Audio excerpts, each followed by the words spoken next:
La tercera fue la vencida. La tercera instancia judicial colocó al expresidente Luis Ignacio Lula da Silva en la cárcel. Se desata una situación de altísima complejidad. Mire, si queremos entenderlo política e intelectualmente, es tan fácil como abrazar a un puercoespín.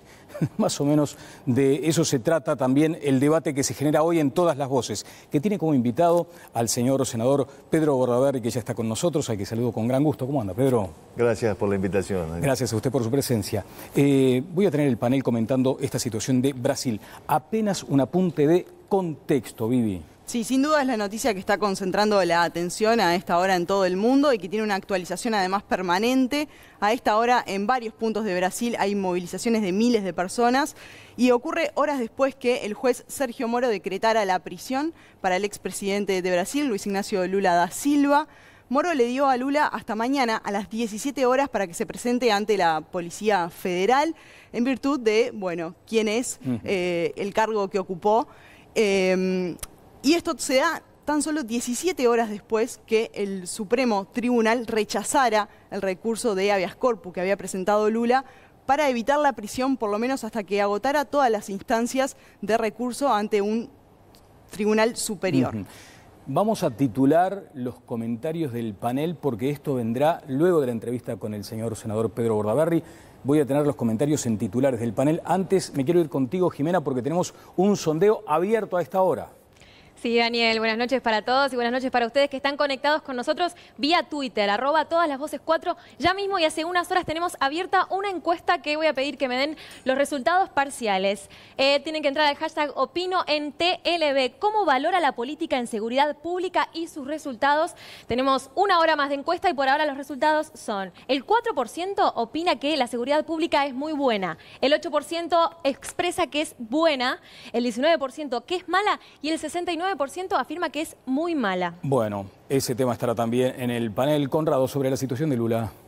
La culminación de un proceso que empezó en el año 2004 con el Mensalao y que ayer tuvo su primer efecto y mañana va a ser la primera prisión de Lula, pero hay 8 causas más pendientes. Mónica.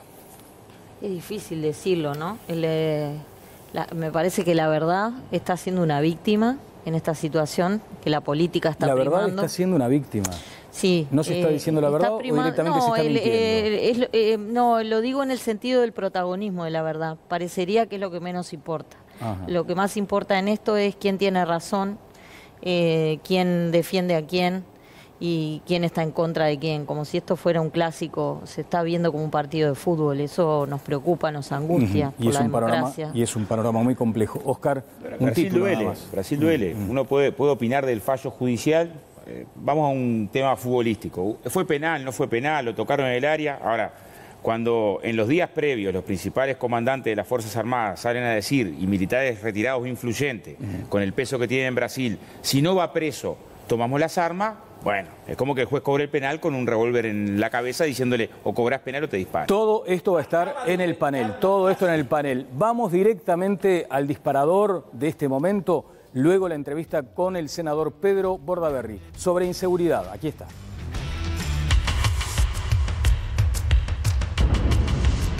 Marzo fue un mes de extrema violencia en cuanto a los homicidios.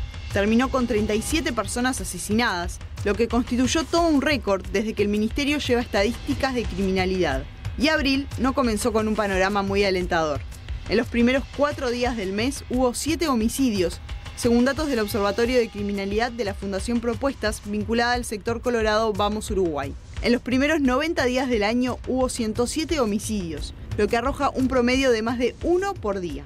En Salto, por ejemplo, el clima de violencia es tal que los 4 asesinatos ocurridos en ese departamento duplican los ocurridos en todo el año pasado. La tendencia confirma el crecimiento registrado desde el año 2017, cuando los homicidios fueron 283, un 5% más que el año anterior. A eso se suma que la tasa de homicidios viene en aumento desde el año 2012. Del total de homicidios de 2017, 161 ocurrieron en Montevideo, seguido por 26 en Canelones y 16 en Maldonado. En 2017 también hubo un claro descenso en cuanto a la capacidad de esclarecimiento de homicidios, que pasó al 50%, siendo que en 2016 había sido del 60,4%.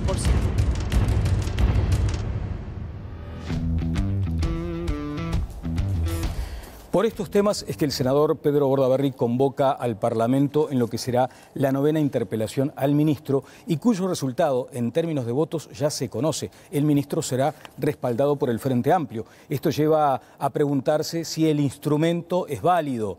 El senador Bordaberry ha dicho que sí, porque después hay consecuencias. ¿Cuáles espera en este caso, Pedro? Y bueno, mira, a mí me tocó en el 2013 interpelar al ministro de Economía, Fernando Lorenzo, por el déficit fiscal y lo que estaba pasando principalmente en ANCAP, que era el culpable de gran parte del déficit fiscal y el agujero que había. Y lo interpelé, y la gente dijo, ¿para qué lo interpelan si igual tienen los votos? En el 2014 interpelé al ministro de Industria, Kramerman, por ANCAP, por el agujero que se estaba haciendo. Y el Frente Amplio todo, incluido el contador Astori, que era presidente del Senado, lo respaldó. Y me dijeron lo mismo. ¿Y qué supone que va a pasar ahora? ¿Y qué pasó después de eso? 2015, 2016, no voy a seguir el final de la historia de ANCAP. Las interpelaciones ponen los temas importantes del país arriba de la mesa. Y yo espero que esta provoque un cambio en el ministerio, ni que hablar el ministro, y un cambio en muchas de las políticas que está aplicando hoy el ministro Bonomi, ¿no? En el Frente Amplio entienden que hay una búsqueda de rédito político. Claro, en realidad el único que no pueden acusar de rédito político es a mí. Eso es lo bueno. Vamos a hablar de esto. Entonces, es decir, está bueno que digan eso. Che, está buscando rédito político. ¿Cuál si no voy a ser candidato? Ahora, Pedro, estoy ayudando a los uruguayos a superar un problema que tiene enorme, ¿no? Cambian a Bonomi. Imaginemos que pasa o que se plantea ese escenario. ¿Vendrá un hombre del Frente Amplio a ocupar el cargo? Sí. ¿Usted entiende que en el Frente Amplio hay gente más capaz? Mira, en el primer gobierno de Tabaré Vázquez empezó Díaz, que fue un desastre.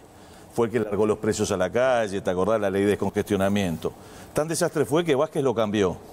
Puso a Daisy Tourné, que no anduvo. Y después vino Bruni. ¿Te acordás de Bruni? Claro. Bruni tuvo una muy buena gestión. Es más, yo lo iría a buscar ahora a Bruni si fuera Tabaré Vázquez, ¿no? Porque si ves los números, yo te estoy hablando estadísticamente, ¿eh? Crecimiento de los delitos y baja de los delitos, Díaz así, Daisy Tourné así, Bruni lo estabilizó. Y los 2 años posteriores a Bruni, que fueron el año y medio que estuvo Bonomi, fueron muy buenos en números. 199 homicidios en el 2011. ¿Qué hizo distinto?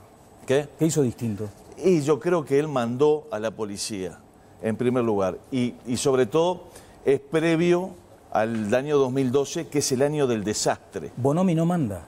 No, Bonomi está rodeado de una cantidad de gente que le dice lo que tiene que hacer. Se ve cuando viene al Senado. Le preparan unos PowerPoint y él lee.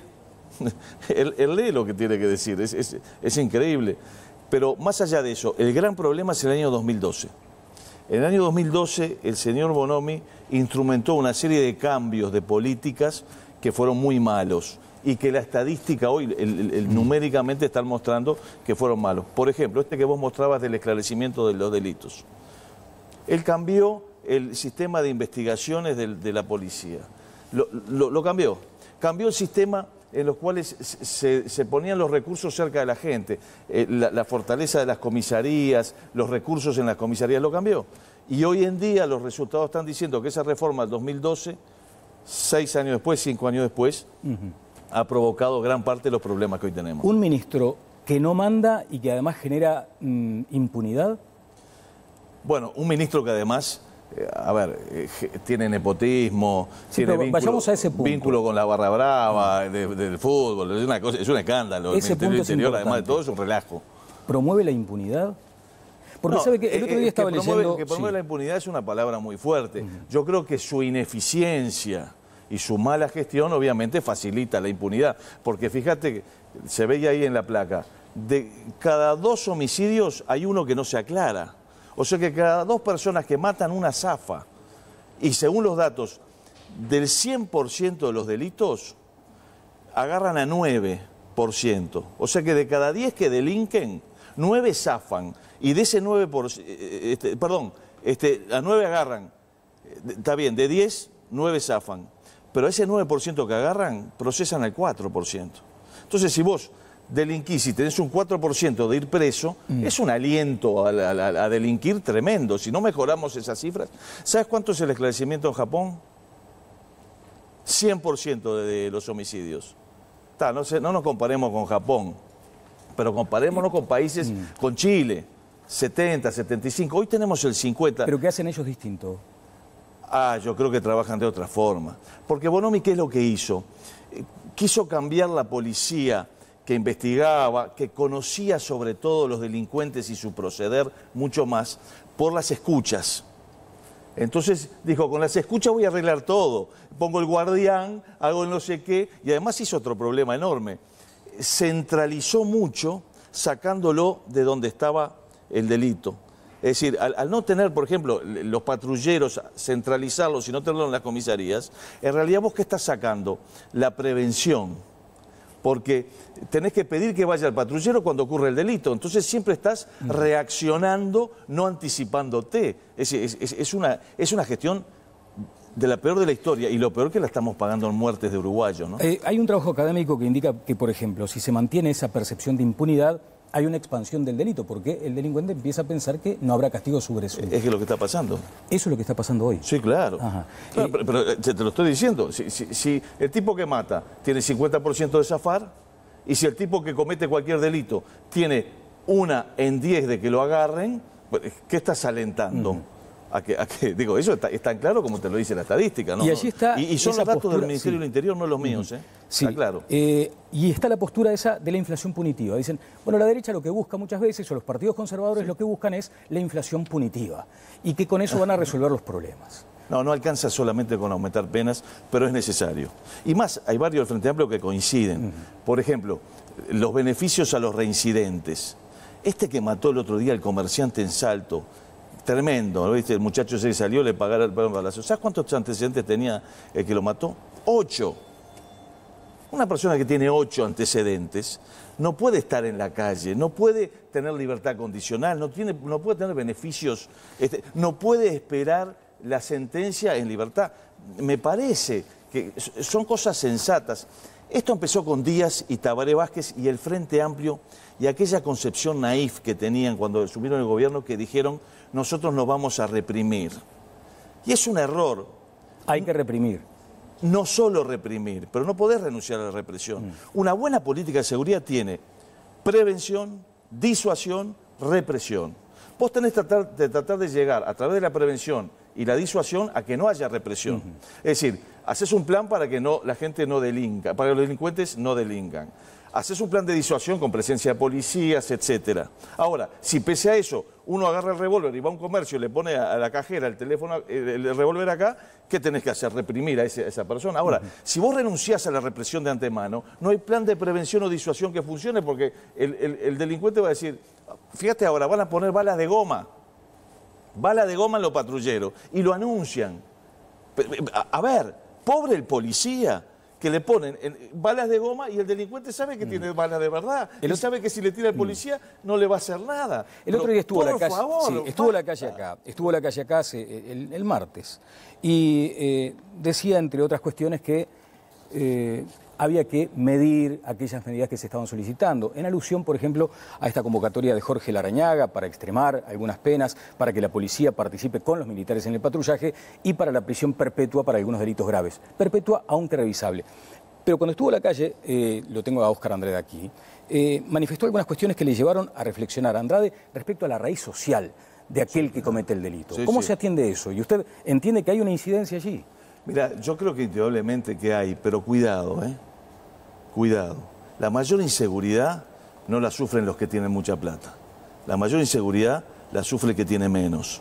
Vos andá a los barrios más humildes del Uruguay, y vas a ver reja, más alambre de púa, más reja, y eso sí que la sufren en serio. Porque, a ver, lo voy a decir con total tranquilidad, si te roban el televisor a ti o a mí, bueno, sabemos que vamos a tener una posibilidad de ir y comprar otro. Pero si se la roban al que no tiene nada, está pagando la cuota del televisor o de la casa de crédito donde pidió el préstamo. Ese es el que la sufre, y ese se va a las 5 o 6 de la mañana a trabajar y tiene que dejar la casa sola. Pero el que delinque no puede también, dejar a la familia.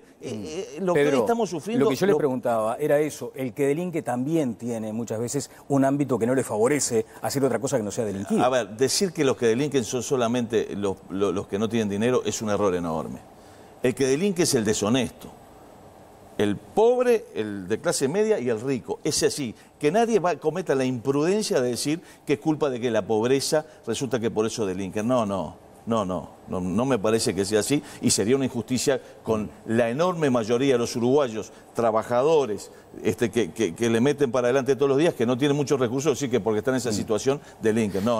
Eso es un agravio hacia todos esos uruguayos. No es lineal, pero se habla también de que muchas veces los entornos favorecen a este... Acá hay un factor determinante de la violencia en la inseguridad, porque hoy lo que tenemos es no solamente mucho delito, tenemos mucho delito violento, y eso está la droga metido entre medio, no tengas duda. Es decir, la presencia de la droga ha hecho mucho más violenta la situación de inseguridad. Hoy te matan por una campera, te matan por poca cosa. Y eso antes no era así, y eso es la presencia de la droga claramente, ¿no? Hoy está dando esta pelea desde su banca en el Senado, y después ¿desde dónde le va a dar? Se va nomás. ¿Pero que se cansó de qué le llevó? No me cansé. Son 20 años. Yo creo que hice mi aporte. A mí me parece que todos tenemos que aportar a la sociedad. Claro, pero se va para su casa, ¿qué va a hacer? Y bueno, voy a buscar trabajo, Daniel. Yo creo que todos tenemos el deber, y más, disculpadme que me ponga bíblico, los que muchos hemos recibido de la vida, tenemos que devolver mucho más a la sociedad. Y de eso es así. Yo tuve la suerte de poder estudiar, tener un título universitario, formarme una posición, y por ende sentí que tenía más el deber de devolverle a mi país y a mi sociedad más cosas. Ya cumplió. Me rompí 20 años. Ya cumplió. No, ahora voy a tratar de hacer un aporte desde otro lugar. ¿Desde cuál? Y apoyando proyectos educativos, de cosas más concretas. No tanto del macro, de la política, todo ese tipo de cosas, sino por ahí. Me gusta mucho lo que hace Richard Reed en la Federación la Federación de la Bebida, lo que se hace con el Impulso, el Jubilar, el Providencia. Lo que hace Talvi, por ejemplo. Sí, Talvi es uno de los que hace, en realidad no solo Talvi, es Nicolás Herrera, Strauch, hay una cantidad que están ahí en el Impulso, lo que hace allá la iglesia también, en los Pinos, el Jubilar, lo que hacen en la Providencia, lo que hacen en el Liceo Francisco en Paysandú. Yo me imagino más trabajando con alguno de ellos o haciendo algo nuevo. Quiero hacer una cosa concreta. ¿Y se va para volver? ¿O se va definitivamente? ¿Para volver a dónde? Y para volver a la política. Y nunca, digas nunca. Pero en principio yo siento que he cumplido. ¿Pero si la van a buscar? No, bueno, eso qué sé. Uno nunca sabe. Pero ahora en esta no va a estar, pero en la próxima. Otra vez. No, uno nunca sabe dónde le lleva la vida. Y le voy a ser bastante claro, Daniel. Yo encargué un estudio a Luis Eduardo González antes de tomar esta decisión. Un estudio muy completo, que fue cuantitativo, cualitativo. Y el estudio dice, mire, usted es muy difícil que gane la presidencia de la República, cosa que tampoco te hay que hacer un estudio para saberlo, pero usted sale senador seguro si se presenta. Es más, usted obtiene 3 senadores. O sea que me dijo, usted tiene 5 años más en el Senado. Y yo voy a salir con 59 años este periodo. Si me quedo, salgo con 64. Y la verdad es que tengo que ponerme a trabajar para pasar los últimos años de mi vida con cierta tranquilidad. Y a los 64 es muy difícil. Entonces, ¿qué pasa? Me quedo 5 años más y a los 64 resulta que tengo que ir a pedir que me manden a un ente autónomo o a una embajada para tirar 5 añitos más, cosa que nunca hice y cosa que nunca voy a hacer. Pero entonces eso me haría trabajar más. Claro, entonces, hay que tomar decisiones en la vida. Pero no tiene resuelta la otra. Esa pero de repente como usted. Usted se acuerda que se fue del Canal 4 y después lo fueron a buscar. Claro. ¿Se acuerda? ¿Qué vas a saber? Y usted está acá. Y usted pensaba que no iba a volver. Diga, ¿y Talvi es la solución para el Partido Colorado en este momento? Mire, yo creo que lo bueno del partido es que tenga muchos candidatos. Sea Talvi, sea Cardoso, sea Morín, sea Amado, sea el que sea. Ya me estoy olvidando de algún otro y ya se va a enojar conmigo. Bueno, que sean todos los posibles. Y ojalá Talvi sea candidato, ojalá lo sea. ¿Pero es el mejor candidato?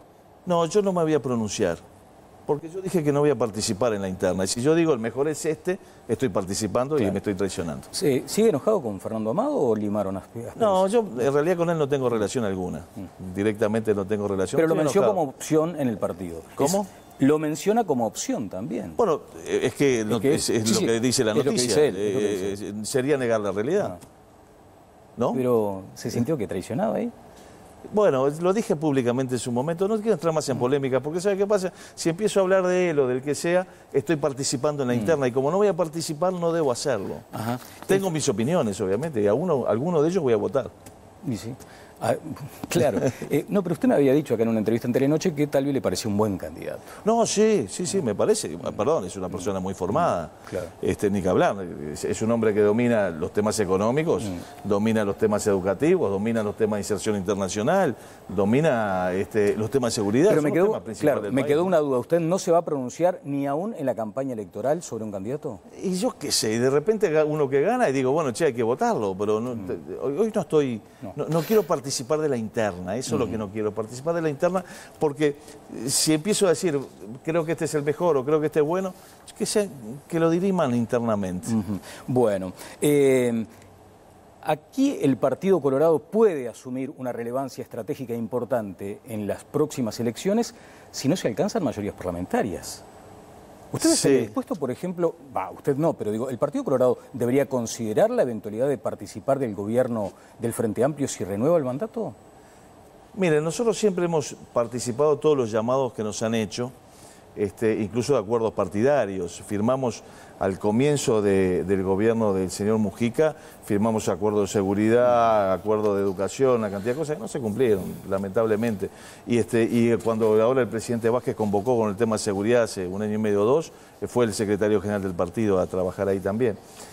Ahora, de antemano decir participo o no participo, y bueno, lo que pasa es que ahí después sale el titular, hay que participar. Lo que sí quiero ser claro, yo me siento muy alejado de lo que está proponiendo el Frente Amplio hoy en Uruguay en la mayoría de los terrenos. En la parte económica con el déficit fiscal, en la parte de las empresas públicas con lo que ha hecho con ANCAP y en los desastres que ha hecho en muchas de ellas. En materia de seguridad no tengo que decirle nada, en materia de educación el desastre que ha creado. Entonces es muy difícil pensar que uno puede participar cuando tiene diferencias tan grandes, ¿no? Con ellos, ¿no? Usted en su momento había dicho que la calle Pau todavía no tenía como la madurez para ejercer una presidencia. Sí, cuando competía con él. No, pero yo creo que tampoco me voy a meter en la interna del Partido Nacional. Creo que tiene en estos momentos 2 muy buenos candidatos con quienes tengo un muy buen relacionamiento. Tanto Luis, que creo que ha tenido una maduración política muy grande, y que está en una situación que políticamente es muy difícil manejar cuando uno está en la cresta de la ola, ¿no? Porque una cosa es cuando uno viene creciendo y uno cuando está arriba que le tiran todo, ¿no? Y Jorge, ni que hablar, con Jorge Larrañaga yo creo que, espero que él lo sienta igual, yo siento que tengo una amistad construida en estos años de trabajo en el Senado, es de las mejores personas que me he encontrado en la política, Jorge. Atrás de esa figura que es un poco como que aparece como dura, ¿sí? Hay un tremendo tipo, pero tremendo tipo, es un tipo, espero dejar la política y poderme comer algún asado con él y cultivar esa otra relación que no es la política, porque es una muy buena persona. Y mire si lo invita a integrarse a un eventual gobierno blanco. Bueno, no me metan más lío, Daniel.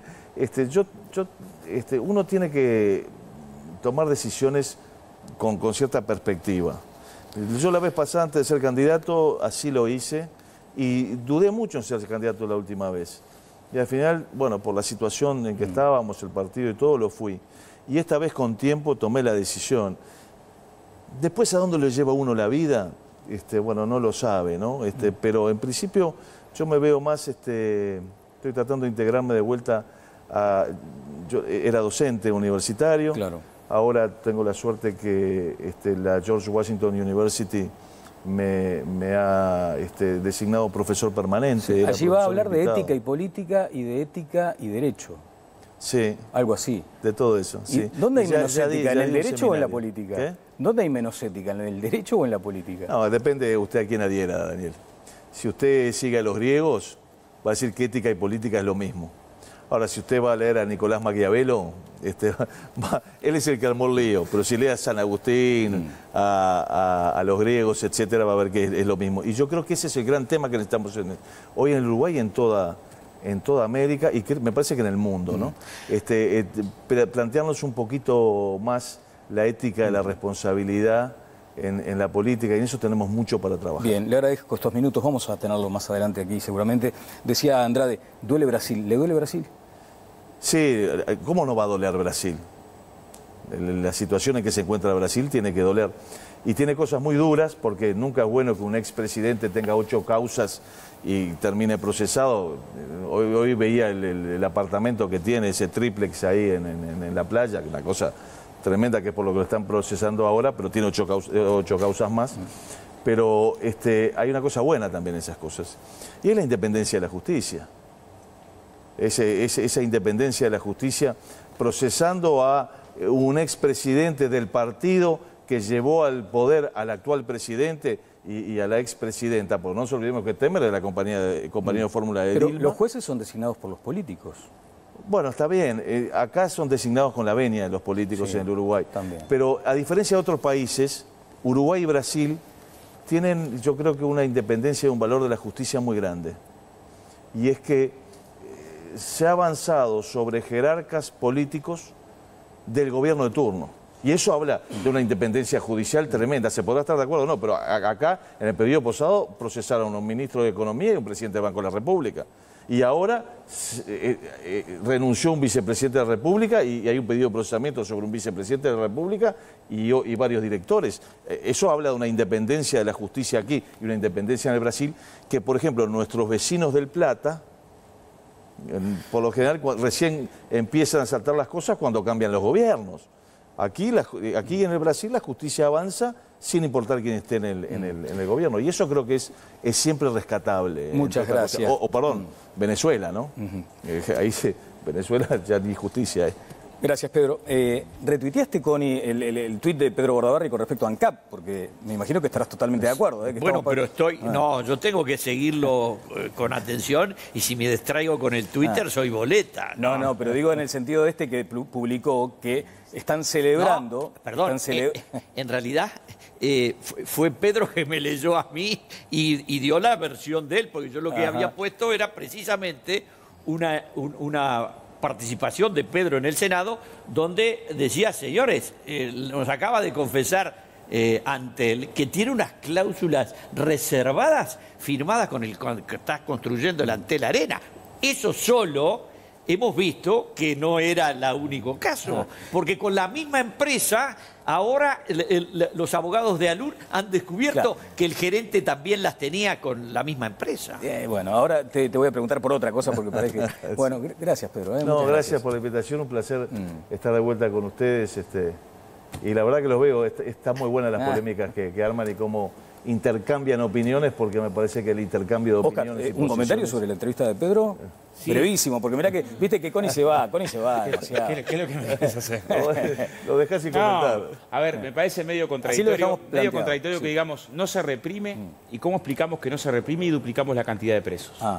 ¿No? O sea, lo que dijiste el otro día. Si la práctica es que no se reprime. Yo, en realidad, para abordar el tema de seguridad, interpelaría al Ministerio de Educación y Cultura, al MIDES, al Ministerio de Vivienda y también a Interior. Entonces, no es un abordaje parcial, pero tendremos tiempo para ese debate. Bueno, mirá que yo interpelo mucho, así que de repente ya anoto y ya lo traigo todo. ¿Desde dónde miramos el tema de la seguridad?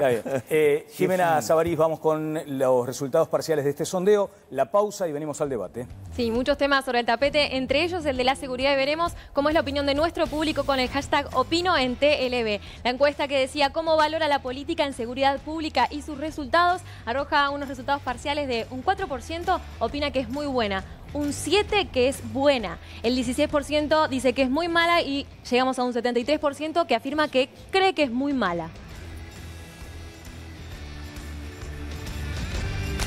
Ah, sí, por supuesto. Y vamos con los tweets, Pensé que iba a la pausa. Ustedes también se están expresando y veremos algunos de los comentarios. Luis Giordano dice, @todas-las-voces4. Genial Pedro Bordaberry. Quien comete un delito lo hace a conciencia propia. Y en una sociedad libre, cada individuo es responsable por sus actos. Nadie más que él mismo. No se puede responsabilizar al resto de la sociedad por los actos de uno. Hashtag Opino en TLB sobre el tema del contexto social de las personas que delinquen, que hablaban recién. Diego Ramón dice que se necesitan políticos como Bordaberry en el Parlamento. Y Marcelo Rito dice... Hoy escuché declaraciones culpando a la oposición por muchos de los problemas. Hay veces que uno no da crédito a lo que escucha. Sigan comunicándose @todas-las-voces4 con el hashtag Opino en TLB. Bien, pausa, pero me pedía la palabra, así cortito. Un minuto, quiero mandar un saludo. Ah, dale. Me mata. ¿A Wanderers? No. A Lolita, una niña con la que pasé mucho tiempo las vacaciones, que la otra vez quedé que le iba a mandar un saludo y me olvidé de ella. Así que Lola, te mando un beso y nos vemos pronto. Pausa.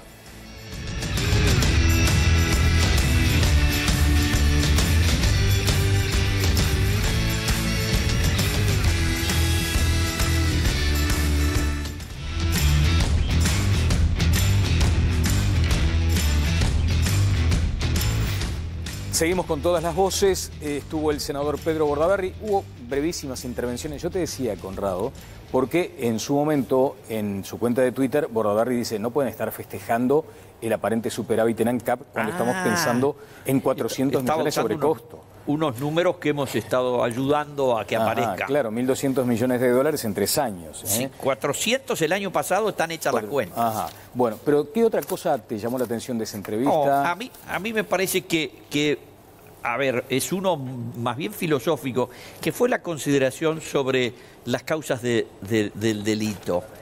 Obviamente que la criminología tiene teorías, tiene sectores que opinan de una manera, otros de otra, pero me parece que como uruguayos tenemos que reconocer una cosa: por el mero hecho de que exista gente pobre, los delitos no tienen por qué ser más altos. La sociedad uruguaya fue una sociedad que evolucionó, que por supuesto tuvo corrientes inmigratorias de gente que era pobre, que venía huyendo de sus países en guerra, en conflictos, desamparados o perseguidos, y eso ocurrió en la segunda mitad del siglo XIX y toda la primera mitad del siglo XX. Y por lo tanto, no es que las tasas de pobreza, fueran, donde empezó a bajar realmente la tasa de pobreza, fue a partir de los primeros efectos a mediados de los 80 del ordenamiento general de la economía que se produjo con el retorno democrático y las libertades económicas que se introdujeron en 1974. Pero el auge del delito está mucho más conectado a un tema que tiene que ver con la educación.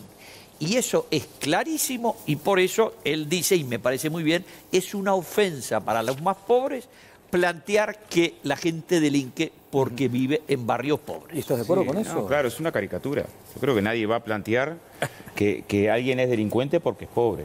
Lo que digo es que entender el fenómeno de la violencia, pongamos un ejemplo. Tuvimos un femicida en Quebracho que asesina a la suegra, asesina a la mujer, ¿no? Al policía. Y al policía. Y el velorio del femicida pasó a ser un día de duelo en Quebracho. ¿Qué nos está diciendo eso? ¿Qué nos está diciendo, no? Y hubo un movimiento social local de solidaridad con el femicida. ¿Qué te ¿no? dice? ¿Eso se resuelve con más policía, más preparada? ¿O es que tenemos un fenómeno de violencia en la sociedad durísimo? Pero ahí surgió la discrepancia. Miremos los datos de UNICEF. ¿De dónde surge? Miremos los datos de UNICEF con respecto a la violencia hacia los niños. Datos brutales que interpelan. A veces violencia que tiene que ver con violencia, a veces violencia durísima. Y cómo eso daña la psiquis del niño para toda la vida, ¿no? La violencia en la sociedad ¿tiene o no tiene que ver con la segregación territorial? ¿Tiene o no tiene que ver con la infantilización de la pobreza? La mitad de los niños nacen en el quintil más pobre. ¿Tiene o no tiene que ver con las dificultades de acceso? ¿Tiene o no tiene que ver con los patrones de consumo que son brutales? Recordemos el caso del muchacho ese que salió 550.000 veces en televisión porque mató a un pisero y fue al shopping a comprarle un pantalón a la novia. ¿Tiene o no tiene que ver, no? El abordaje solamente desde el punto de vista represivo. Recién le decía a Bordaberry, duplicó la cantidad de presos, ¿no? Duplicó la cantidad de presos. ¿Estamos más seguros porque se duplicó la cantidad de presos? No, no estamos más seguros. Entonces precisamos un abordaje integral que implique crisis urbana, narcotráfico, vínculo del narcotráfico con el lavado, el papel del sistema financiero con el lavado, donde los delitos para el tema del lavado, en general tenemos una enorme dificultad de avanzar sobre eso, los delitos de guante blanco, porque sobre estafa y lavado. Avanzamos mucho sobre los delitos sobre la propiedad, tanto que la mínima por rapiña duplica la mínima por homicidio. Mónica. Quería hacer un apunte sobre el tema lo del femicida, que fue mucho más, parecería que sentido por el pueblo de Quebracho que el del policía, ¿no? Yo creo que ahí no es por porque fuera por una solidaridad por la pobreza, ni mucho menos. Lo que sucede es que el fenómeno de la violencia intrafamiliar, de la violencia doméstica, en general, muchas veces digamos, el victimario es una persona socialmente apreciada y querida.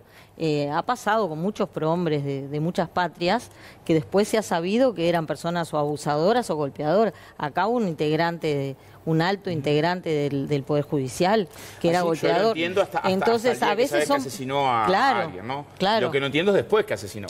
Y bueno, se puede entender la empatía hasta el día antes, no sabía. Hasta el día después que sabía, nos demuestra que tenemos un problema. Porque hay un riesgo allí de equiparar a la víctima con el victimario. Allí tenemos un problema cuando suceden estas cuestiones. Pero escuchaba a Teresa Herrera el otro día hablar de un asunto que también nos debería ocupar, en un país tan chico sobre todo. Cómo en algunos espacios, sobre todo del interior, está bastante naturalizado todavía un tipo de práctica aberrante. Y eso sucede muchísimo. A ver, pero permitime simplemente porque quiero, primero, quiero que complementes el razonamiento. No, eso era el apunte. Que el tema del prestigio social a veces del victimario, eso no quiere decir que el victimario sea siempre el malo de la película. Yo estoy muy a favor de que esas personas puedan ser tratadas y puedan ser acompañadas. No creo que meter al victimario de violencia doméstica o intrafamiliar en la cárcel, en un contexto diferente de delincuencia, puede ayudarlo en algo. Pero en este caso, si el hombre hubiera sobrevivido, ¿dónde lo ponías? Bueno, sí, claro, pero eso tiene que ser acompañado con otras cosas, si no, no lo vas a recuperar más. Bien, sobre Bordaberry, Mónica, por Sobre favor. Bordaberry lo que quería decir es que escuchándolo a él ahora, pero particularmente, pero también en otras intervenciones que ha hecho, en este caso habló sobre la seguridad, por eso lo mismo que dije el otro día, me parece que el tema de la seguridad requiere la búsqueda de un acuerdo nacional, para que haya una política nacional, por lo menos en las cuestiones básicas, y creo que el senador Bordaberry sería un gran candidato a integrar esa comisión, porque es una persona que me da la impresión que a pesar de que tiene una apariencia de polémico y que es rechazado, digámoslo con todas las letras, por su apellido, en buena parte de la gente del gobierno o votantes del gobierno, pues la gente del gobierno que lo conoce no creo que piense así, sería una persona una inteligencia utilizable para usar en lo que sería una comisión suprapartidaria que pueda diseñar una política de seguridad para tratar este tema. Este tema no se trata con yo gano y pierdo, yo soy oposición o gobierno, así no vamos a ningún lado. Bien, dame un minuto, Oscar. A ver, Vivi. Yo lo noté muy convencido de dejar la política, al menos por ahora, dejó, creo, una puerta abierta a futuro. Exacto. Bueno, lo argumentó con la biología, básicamente, ¿no? Su retiro de la política.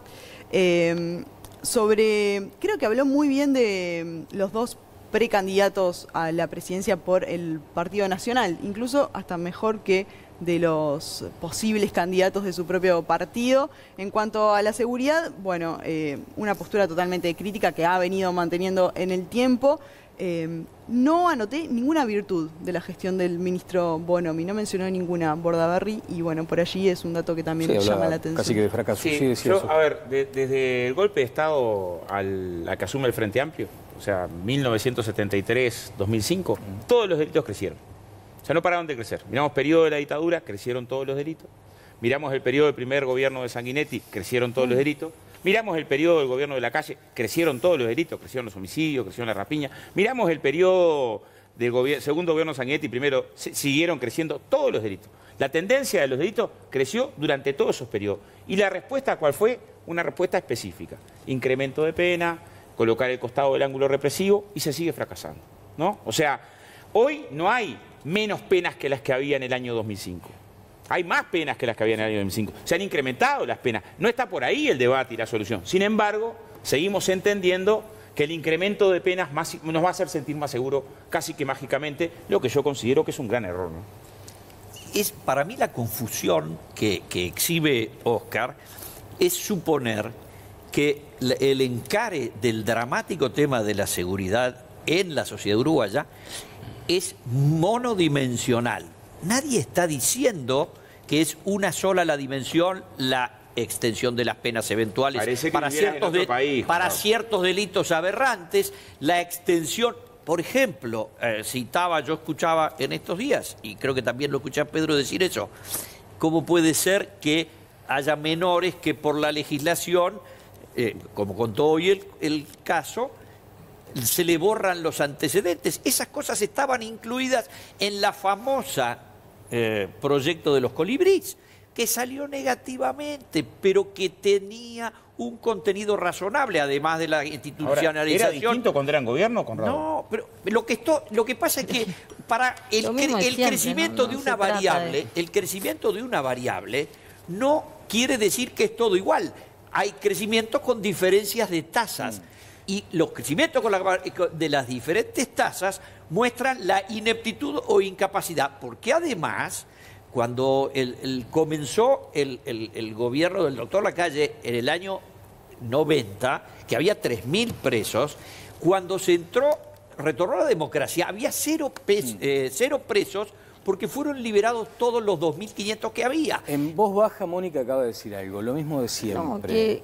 No sé, lo que estaba diciendo hoy, que si vamos a ponernos a discutir el tema de cómo resolver esta emergencia nacional que tiene a todo el mundo asustado y preocupado, tenemos que analizarlo por arriba de que si la oposición o si el gobierno o quien sea, tenemos que analizarlo como país y como parte de un mundo que está tomando ese camino, porque la incidencia de la droga, la incidencia del tráfico de droga, yo creo que te van a preguntar, ahí. En algún momento a Óscar le pueden llegar a preguntar, efectivamente hay un crecimiento, las estadísticas no mienten en ese sentido, lo que te pueden argumentar es, sí, Óscar, bárbaro, pero mirá que hay un grado de violencia, cada vez más duro. Muchísimo más duro, la territorialidad se perdió, hoy te pueden, como decimos en términos vulgares, te comes un garrón cuando estás entrando al shopping a las 9:30 de la mañana, y sobre todo hay un desprecio por la vida del que comete el delito. Ese creo que es un cambio cualitativo trascendente, que te lo pueden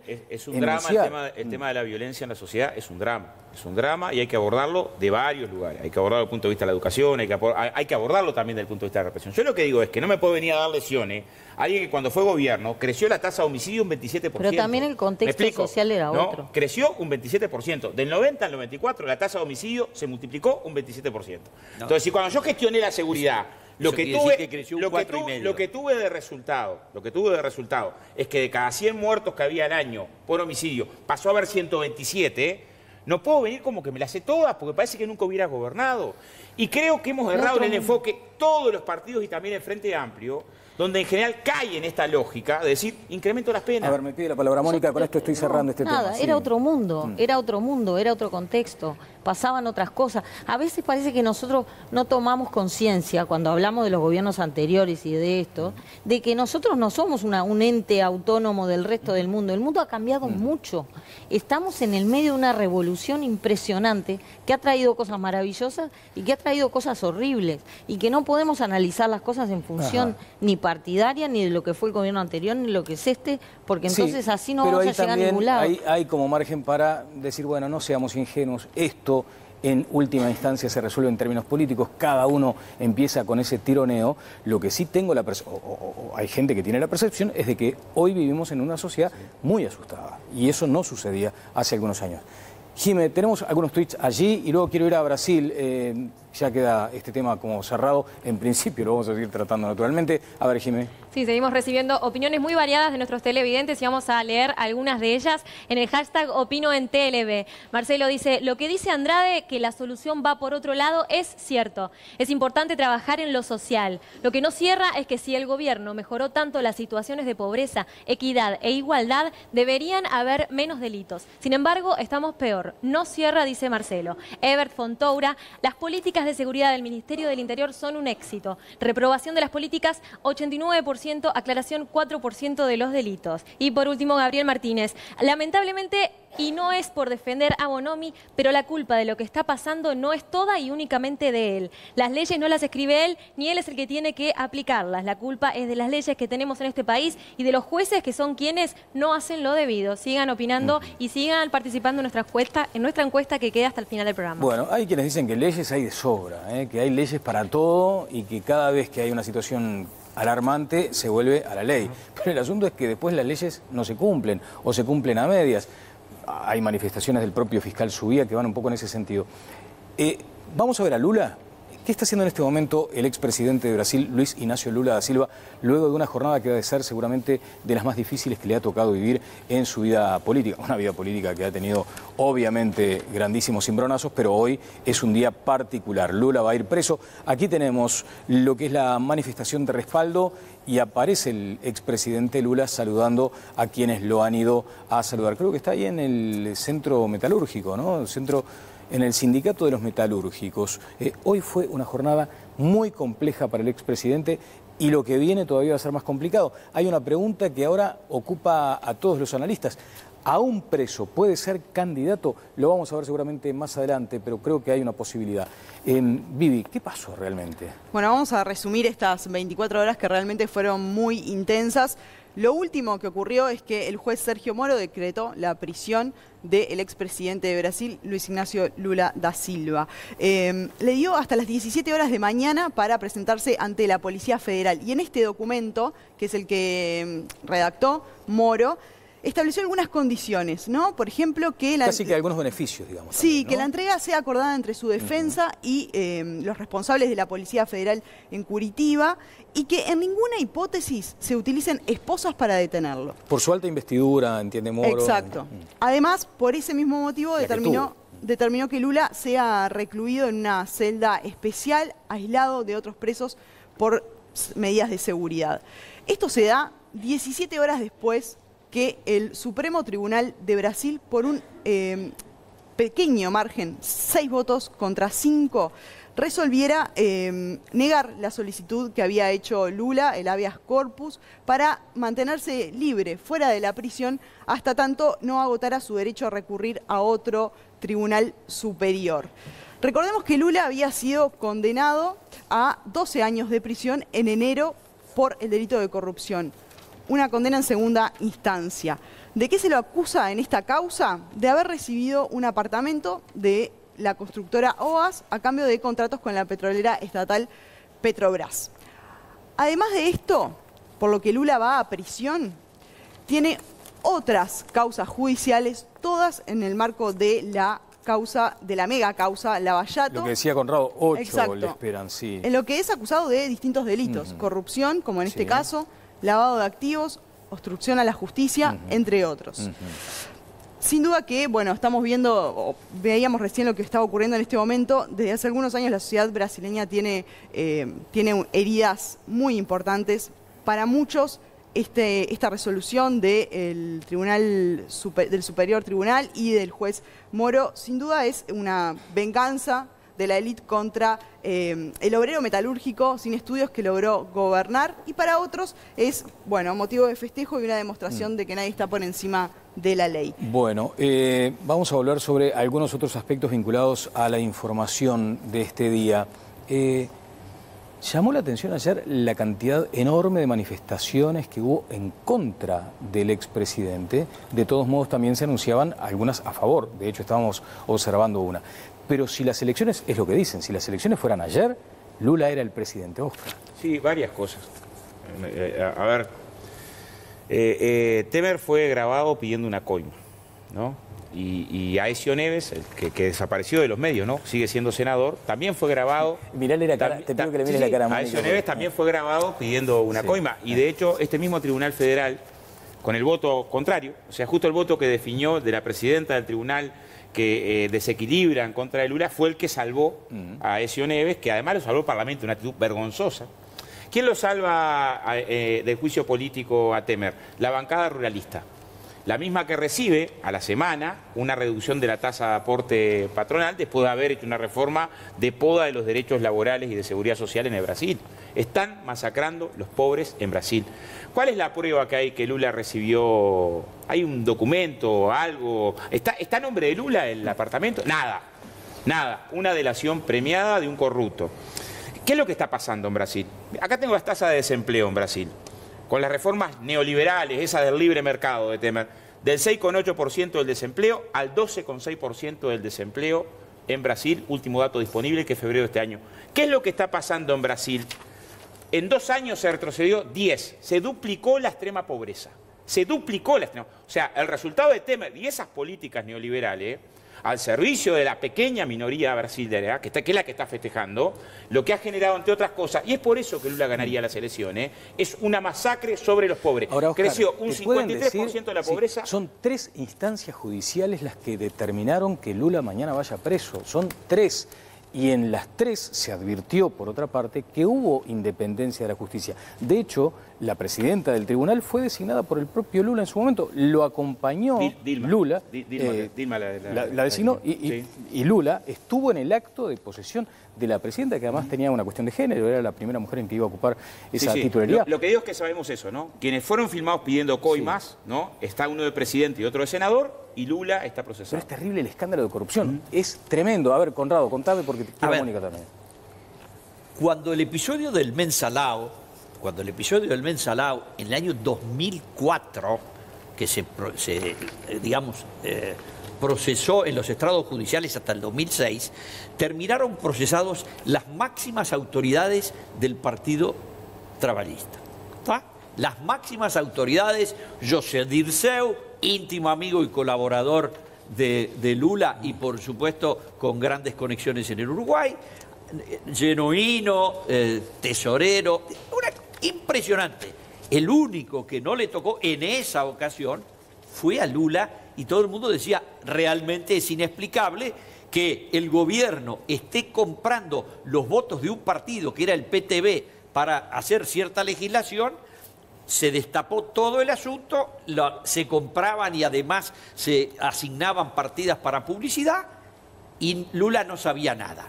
Luego saltó el Lavallato por la tenacidad, y yo le recomiendo a todos nuestros telespectadores que vean El Mecanismo, una serie que está en Netflix y que relata cómo fue el proceso que no la vean de ahora. este escándalo. No es ahora. De madrugada, Este escándalo monumental que hizo desaparecer de las arcas de la ANCAP del Brasil, que es 55 veces más grande que la nuestra, más de 10.000 millones de dólares a través de toda una serie de procedimientos en las cuales estaba todo el gobierno metido, todos los colaboradores y, por supuesto, con toda la participación y aquiescencia de Luis Ignacio Lula da Silva. Cuando esto termina ahora solamente en el episodio con una de las 13 empresas del club de ladrones, empresas brasileñas, que por supuesto repartieron coimas en Cuba, en Venezuela. En Odebrecht hizo el contrato del puerto de Mariel. Bueno, lo de Perú, por ejemplo, que costó... Lo de Perú, que se llevó puesto un presidente. a un presidente en segunda instancia y después de que habían salido otros antes, se llevó a un vicepresidente en el Ecuador y sumo y sigue. Hay unos acusados en la Argentina, pero la Argentina tiene problemas que no le puede... Bueno, pero qué lindo que vivís acá, entonces. No, ¿qué es lo que pasa en todo esto? Un escándalo monumental. Pero además, tenemos que escuchar a legisladores uruguayos decir que Dilma no la han acusado ni de haber hecho trampa en la payana. Y en el día de ayer había un informe de la Policía Federal brasileña acreditando que ella, como presidenta del directorio, en una operación que tuvo 2 etapas, siendo presidenta de la Petrobras, compró una refinería a una empresa belga en la ciudad de Pasadena, en el estado de California, y pagó un sobreprecio sobre 1.200 millones de dólares de 741. Y ella era la presidenta del directorio y están todas las constancias. Es un escándalo. Me hace acordar, yo tengo 2 hijos adolescentes, varones ellos, y a veces me hace acordar este tipo de discusiones a cuando ellos se pelean porque uno le pegó al otro y el otro dice, no, lo que pasa es que en vez de decir, no, estuve mal, no sé qué, no, lo que pasa es que él me pegó primero. Esto parece un poco así. ¿Por qué para hablar de Lula tenemos que hablar de lo que hizo Temer? Que fue espantoso y que lo salvaron vergonzosamente de ser juzgado porque un grupo de legisladores Y evidentemente animados económicamente por alguna cosa, evitaron que él fuera juzgado. Es el vicepresidente que eligieron el PT, ¿verdad? Lo puso el PT ahí donde está. O sea que no creo que exima de nada. Tres periodos juntos. Me parece que hay que analizarlo en un contexto. Así como antes se analizaban hasta el año 89, por ahí, la historia de los países en función de la Guerra Fría, bueno, esto me parece que es necesario analizarlo en función de lo que fue todo el periodo del ascenso populista a principios de los 2000 en América del Sur. Son unos movimientos políticos que salieron de gente indignada, harta de la corrupción de los partidos tradicionales. Esos clubes de gente que le da dinero a los políticos para que le den concesiones y cosas existieron antes de que viniera esta gente y ahora. Entonces, es una práctica que ha sido común. Lo que ha demostrado el ascenso de estos gobiernos populistas al poder ha sido que también se podían contaminar de la misma manera. Han embretado a las sociedades porque ahora la gente está en un descreimiento de la democracia como sistema, en consecuencia de eso, han generado un discurso de nosotros somos los buenos. Entonces, bueno, cuando nosotros robamos, bueno, en una de esas capaz que no robamos tanto. No, y ellos son los malos. Y ellos son los malos y nosotros somos los buenos. Eso ha dejado una herida, eso de la grieta argentina, reíte de la grieta argentina, me parece que ha dejado una herida que ha dividido a todos los países y ha generado un descreimiento, porque ahora no hay para dónde disparar, ya no podemos confiar en nadie. Yo una cosa que me preocupa, lo que más me preocupó de todo lo que leí hoy sobre el tema, es que si Lula, parece que hay una consultora que se llama Capital Economics, que hizo un estudio para ver qué pasaba si Lula estaba en la cárcel siendo candidato, cómo le iba a ir electoralmente al PT. ¿Y qué dijo eso? Y lo que dice me sorprendió, porque lo que dijo fue que parecería que transferirle los votos de izquierda a un candidato que no sea él, desde la cárcel, a Lula le iba a ser muy difícil. Cuando yo creo que la cárcel para él es una gran propaganda política. A mí me daba la impresión que al contrario. Bueno, pero oye, lo que más ¿sabes qué es lo que más me angustió? Que hay un señor Bolsonaro, sí, que claro. sería el segundo, Durísimo. sería la alternativa a Lula si Lula no gana. Ese señor es de la peor ultraderecha y que tiene los peores vicios que ha los de la utilizado ultraderecha que los de la ultraizquierda. No, por supuesto que no. Entonces, tiene los peores Este fue el que vicios de la saludó ultraderecha. al torturador de Dilma en su Bolsonaro oración. defiende la dictadura. ¿Qué estamos haciendo? es Trayendo a los pero no va a ganar un gran- Bolsonaro. un gran Y eso es miserable. creer en los reyes. Bueno, ganó Trump. Dame algunos contextos. Yo no va a ganar Bolsonaro. No tiene nada que ver. ¿Sabes qué te pregunté hoy? sé. Te lo pregunté con ironía, porque pensé que ibas a referirte, cuando te dije, por suerte vivís en Uruguay. OAS dejó aquí también una marca con el tema de la regasificadora. Para empezar, hubo empresas que quedaron casi en la ruina porque OAS no le pagó, se fue de la regasificadora, que ahora se frustró, y eso fue un gravísimo problema. ¿Y qué se le ocurrió al gobierno? Ofrecérsela a Shell y darle una exclusividad Bueno, pero por un año, sí, pero y se Shell liquidó se eso. tomó los vientos. Y igual seguimos teniendo los gerentes de 600.000 pesos. Tenemos que pagar todos los uruguayos los desaguisados de UTE y de ANCAP. Algunos datos más, por favor. Dos datos para aportar, porque mencionamos a Temer, pero no recordamos, por ejemplo, que el 30 de marzo, hace pocos días nada más, Eduardo Cunha, ex diputado y promotor del impeachment a Dilma, fue condenado a 15 años de prisión. Fue uno de los hombres más poderosos de Brasil también.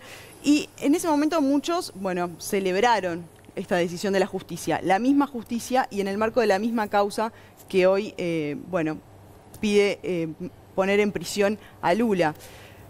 Es raro eso. Y por otro lado, hablaban de las condiciones y si Lula puede ser o no candidato. El PT ha insistido en que va a proponer a Lula ante las autoridades electorales como candidato.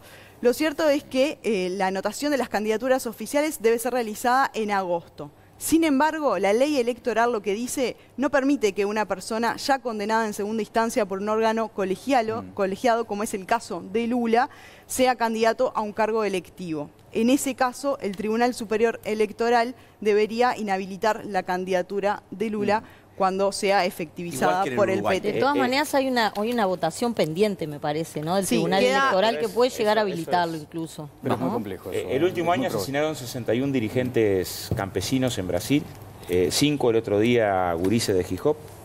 Mataron a Michelle, ¿no? Que se requiere una concejal. Eso es lo que está pasando en Brasil hoy. Según la ONU, si me permitís, según la ONU y la Comisión Interamericana de Derechos Humanos, su último informe, fin de 2017, Brasil se transformó en uno de los países más peligrosos para las defensoras y defensores de derechos humanos. Se transformó, dice el informe. Oscar, tengo que cerrar, ¿no? Jimena creo que tiene alguna otra cosita. Con mucho menos repercusión pública esto, ¿no? Sí, mucho menos que en otros países, ¿no? Mucho menos repercusión, mucho menos medio, mucho menos... Te hemos conocido a través de todo este tiempo aquí, sos un tipo franco y que además defiende sus ideas con una fundamentación muy potente. El PIT-CNT está convocando para el respaldo a Lula, pero además algunas voces insisten con aquello del golpe. ¿Esto es un golpe? No, ya hubo un golpe. Pero, ya hubo un golpe. Esa claro. teoría ya la escuché de tu parte, claro. y además la conocemos todos. Digo, esto que sucedió ayer, ¿es un golpe? No puede ser un golpe ayer porque ya hubo un golpe. O sea, si no hubo crimen de responsabilidad no puede haber impeachment. Y claramente no es un crimen de responsabilidad la disposición de fondos, que fue por lo que se hizo dimitir a Dilma.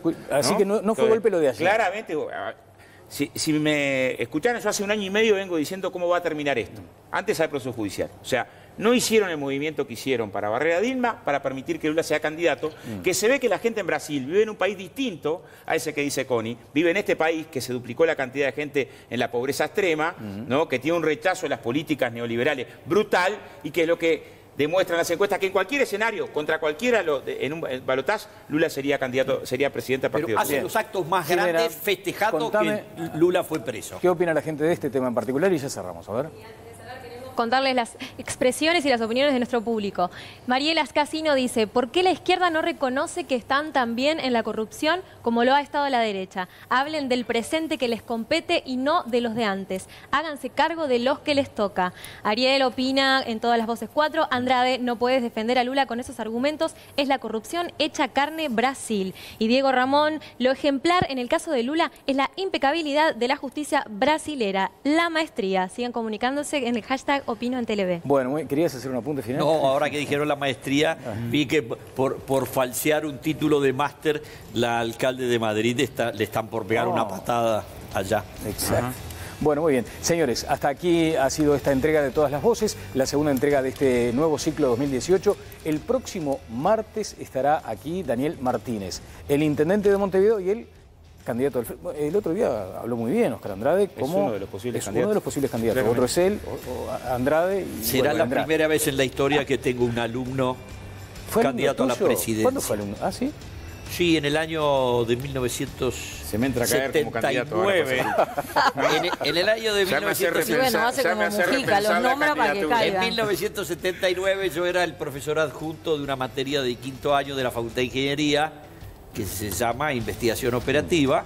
Tenía un grupo inteligentísimos estudiantes y estudiantas, pocas chicas, y el profesor era un ingeniero hábilmente. Era un ingeniero argentino. A no opinar sobre los resultados desastrosos que están teniendo sus ideas en Brasil en lo económico, ¿no? Que creo que estaría bueno que opinara.